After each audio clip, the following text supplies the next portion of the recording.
সেই চিচিঙ্গের চারা যেগুলো ভিডিও দেখিয়েছিলাম, চিচিঙ্গের চারা বসাবো আমি করে রেখেছিলাম আগে ঘরে।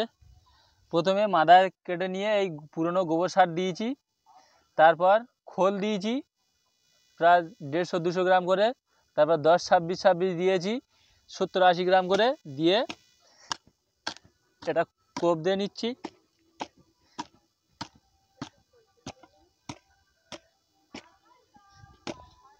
খোলটা সেতি খোল দিয়েছি, সেতি খোলটা খুব ভালো কাজ,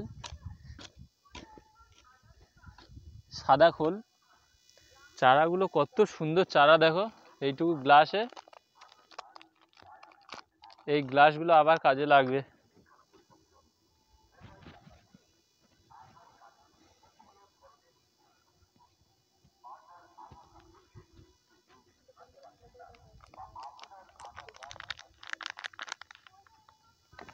কত শিকড়,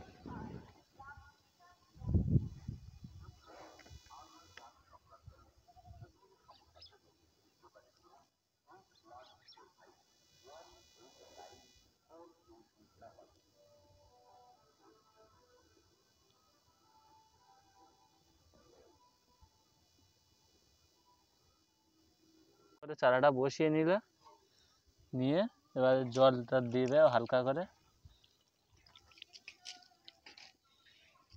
এরকম গায়ে অল্প করে একটু জল দিয়ে দেবে, চান করে ভিজিয়ে।